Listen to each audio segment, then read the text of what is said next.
February 7 तारीख दिन ओडिशा कार्यरत इंजीनियर माने आंदोलन करने सहित मुख्यमंत्री को दाबीपत्र प्रदान करा संबंधी सांबादिक सम्मेलन। ओडिशार समस्त इंजीनियरिंग विभाग में कार्यरत वार्कचार्ज कर्मचारी माने दीर्घ 1980 मसीह कार्य आरंभ कर दीर्घ 29 वर्ष पर 1/3/2009 मसीह माननीय मुख्यमंत्री ओडिशा निर्देश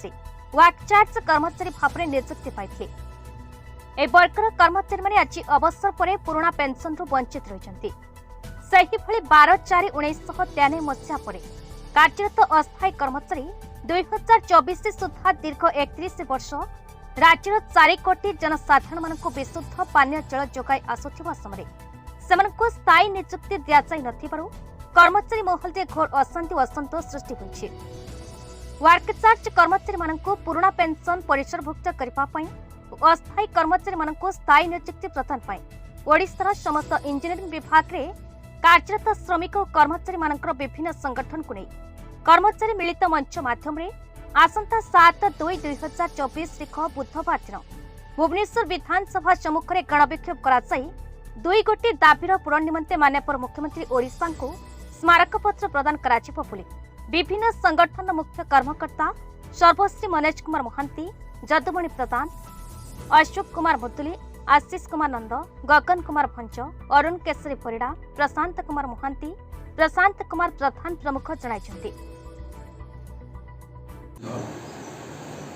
मुख्य संयोजक United firm of Odisha engineering employees association हमर मुख्य दाबी माननीय हाईकोर्ट एवं सुप्रीम कोर्ट एनएमआर टेलर रूपांतरित कर्मचारी वार्कचार्ज कर्मचारी तथा जो माने वार्कचार्ज मध्य रेगुलर होने राज्य सरकार को 5टी इंजीनियरिंग विभाग अधीन तथा पूर्त जलसेचन, गृह और नगर उन्नयन, ग्राम्य उन्नयन एवं जलसेचन 5टी इंजीनियरिंग विभाग में दीर्घ 30 रु 40 वर्ष धरी कार्य करी बिना हाथ में माने शून्य हाथ में पेंशन न पाई पुराना पेंशन न पाई जोटा जो ओल्ड पेंशन से हकदार सरकार विचार करना एवं सरकार इतिमध्य निकट जो कैबिनेट कले माननीय सुप्रीम कोर्ट द्वारस्थ होता बेले सी राज्य सरकार हारिबा परे आपणकर गत कैबिनेट रे भी पास कर 782 जन VAW पेंशन पाए कथा हूँ 782 सुप्रीम कोर्ट गले बोलिकी दिगला व्हाई नॉट अदर्स लाइक पूर्त विभाग, जलसेचन, नगर उन्नयन एवं ग्राम्य उन्नयन एवं पंचायत राज सरकार जानी आर्थिक बोझ पड़ो आर्थिक बोझ पड़ो जो दही दौरान आज जो विकासमूलक कार्य हो 5 कोटी 10 कोटी 50 कोटी जो सब कम हो आज से कर्मचारी भी जड़े विकासमुखी गोटे मुद्रार 2टी पार्श्व गोटे पटे सरकार गोटे पटे होती एम्प्लॉइज। माननीय मुख्यमंत्री कहते राज्य कर्मचारी तथा जनसाधारण मु अच्छी आज को कहबी माननीय मुख्यमंत्री ये शब्द आम भी नंबर 1 मुख्यमंत्री भाव में भावुचु किंतु माननीय मुख्यमंत्री कहीपर कि राज्यर जो 20,000 परिवार आज कांदुंट अवसर नेबा भीतर हो आफ्टर दैट या हो आम चाहूँ माननीय मुख्यमंत्री पाखे आकुल नवेदन मिलित मंच पक्षर अति कम मिनिमम पेंशन आमको दिंतु 992 ओल्ड पेंशन स्कीम अनुसार आज जो आम आपण आज जो संबंध जो सभार निमंत्रण करूँ आमर गोटा खबर सभा ए सरकार वैमात्रिक प्रतिवाद विरुद्ध आम आमर मात्र 30-40 वर्ष चाकरी कलापर इंजीनियरिंग संस्था गोटा ये हूँ संस्था ये आपणकर मनीष गढ़ा संस्था जे मनीष तैयारी कारखाना जे कि विकासर कारखाना एवं ପାଣି ଦେବାଠୁ ଭୂମିକି ପାଣି ଦେବାଠୁ ଆରମ୍ଭ କରି ମଣିଷକୁ ପାଣି ଦେବା ପର୍ଯ୍ୟନ୍ତ ଏବଂ ରାସ୍ତାଘାଟଠୁ ଆରମ୍ଭ କରି ସବୁଥିରେ ଇଲେକ୍ଟ୍ରିଠୁ ଆରମ୍ଭ କରି ସବୁଥିରେ ବିକାଶମୁଖୀ କାର୍ଯ୍ୟରେ ଯେଉଁ ସଂସ୍ଥା ଅଛି ସେ ଆଜି ଅବହେଳିତ। ମାନ୍ୟବର ମୁଖ୍ୟମନ୍ତ୍ରୀ ସାରା ଭାରତ ବର୍ଷରେ 1 ନମ୍ବର ମୁଖ୍ୟମନ୍ତ୍ରୀ ବୋଲାଉଥିବା ବେଳେ ଆମେ ତାଙ୍କୁ ଧନ୍ୟବାଦ ଦେବୁ। ଆମେ ସେଇ ଓଡ଼ିଶା ମାଟିରେ ଜନ୍ମ ନେଇଛୁ ଯିଏକି ଆମ ମୁଖ୍ୟମନ୍ତ୍ରୀ ନମ୍ବର 1। କିନ୍ତୁ ଅପରପକ୍ଷରେ ମୁଖ୍ୟମନ୍ତ୍ରୀଙ୍କର ଯେ ଯେଉଁମାନେ ତାଙ୍କୁ ନମ୍ବର 1 କରିବାରେ ସହଯୋଗ କରୁଛନ୍ତି, ସାହାଯ୍ୟ କରୁଛନ୍ତି, ବିକାଶ ଧାରା ତାଙ୍କୁ ନେଇ ଉପରକୁ ଉଠାଇଛନ୍ତି, ସେମାନେ ଆଜି ଅବହେଳିତ। ସେହି ପରିପ୍ରେକ୍ଷୀରେ ଆମର 5ଟି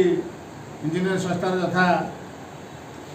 ଯାନ୍ତ୍ରିକ ସଂଘ, ପାଇପ୍ ଜଳ କର୍ମଚାରୀ ସଂଘ ସମେତ 5ଟି ଡିପାର୍ଟମେଣ୍ଟ ପୂର୍ତ୍ତ ହେଉ ଆଉ ନଗର ଉନ୍ନୟନ ହେଉ, ଆପଣଙ୍କର ୱାର୍ସ ହେଉ ଏବଂ ସେଚ ହେଉ ଏବଂ PRDWS ହେଉ, এই যে 5টি সংগঠন আমি নিজ ডিপার্টমেন্টর সমস্ত কর্মচারী 20,000 ঊর্ধ্ব কর্মচারী আজ মিলিত ভাবে এক ডাকরা দিয়েছেন। মাত্র 2টি দাবি যে কি আমি সামাজিক সুরক্ষা দরকার। আমি দীর্ঘ 40 বর্ষ চাকরি কলাপরে সামাজিক সুরক্ষা নাই, খালি হাতের ঘরকু যাচ্ছেন ওয়ার্চার্জকু রেগুলার করা যাও না কি বহু ওয়ার্চার্জ মানে রেগুলার হয়ে না। আমি এটা ছাঁ কৌন সরকার তাঁর নিয়মକୁ ନିଜେ ଭାଙ୍ଗୁଛନ୍ତି। 15/5/97 ସର୍କୁଲାର ଅନୁସାରେ ଯେଉଁ ନିର୍ଦ୍ଦେଶ ସେ ଦେଇଥିଲେ 22,764 ଡେଟେଡ୍ 15/5/97 ସର୍କୁଲାରରେ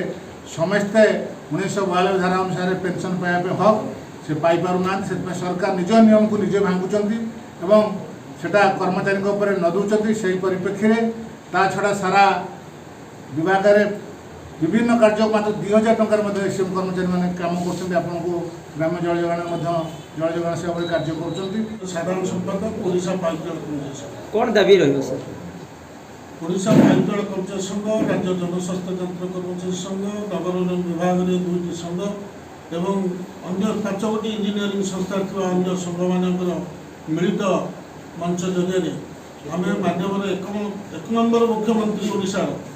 আজ অনুরোধ করুଛୁ সাংবাদিক সম্মেলন মাধ্যমে যে ইঞ্জিনিয়ারিং বিভাগে থাকা সমস্ত ওয়ার্কচার্জ কর্মচারী মানুষ পুরোনা পেনশন পরিসরভুক্ত করা যাও এবং 12/4/93 পরে থাকা অস্থায়ী কর্মচারী মানুষ স্থায়ী নিযুক্তি প্রদান করা যাও।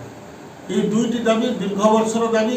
মাননীয় মুখ্যমন্ত্রী କହିଛନ୍ତି ওড়িশার 4.5 কোটি জনসাধারণ ମୋ পরিবার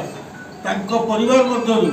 ଯେଉଁମାନେ পেনশন ନ ପାଇକରି କାନ୍ଦି କାନ୍ଦି ଘରକୁ ଯାଉଛନ୍ତି ଅବସର ପରେ এবং ଯେଉଁମାନେ ନିଯୁକ୍ତି ପାଇନାହାନ୍ତି ଦୀର୍ଘ 40 ବର୍ଷ କାମ କଲା ପରେ ସେମାନଙ୍କୁ ନିଯୁକ୍ତି ଦିଆଯାଉ। খুব কম ବଜେଟ୍ ମଧ୍ୟରେ ଇଏ ବେଶୀ ଗୁଡ଼ାଏ ବଡ଼ ବଜେଟ୍ ନୁହେଁ ଯାହା ରୂପାନ୍ତରୀକରଣରେ ମାନ୍ୟବର ମୁଖ୍ୟମନ୍ତ୍ରୀ ଆଜି ଲୋକାର୍ପଣ କଲେ ପୁରୀ ପରିକ୍ରମା ପ୍ରକଳ୍ପ, ତାର ଅଧା ବଜେଟ୍ରେ ଇଏ ଇଞ୍ଜିନିୟରିଂ ବିଭାଗରେ ଥିବା କର୍ମଚାରୀମାନଙ୍କର ଦାବି ପୂରଣ ହୋଇପାରିବ। ତେଣୁ ମୋର ଆଶା ଏବଂ ବିଶ୍ୱାସ ମାନ୍ୟବର ମୁଖ୍ୟମନ୍ତ୍ରୀ সাংবাদিক সম্মেলন মাধ্যমে আমার যে দাবি আছে তা নিশ্চিত তাঁর কর্ণপাত হব এবং যদি সরকার ন শুণতি আসন্তা 7 তারিখ দিন নিশ্চিত ভাবে 10,000 ঊর্ধ্ব কর্মচারী বিক্ষোভ করবে এবং আবশ্যক পড়লে নবীন নিবাসের আত্মাহুতি দেওয়ার মধ্যে পছাইবে না। কটকর দামোদর গৌরাঙ্ক রিপোর্ট, भारत न्यूज।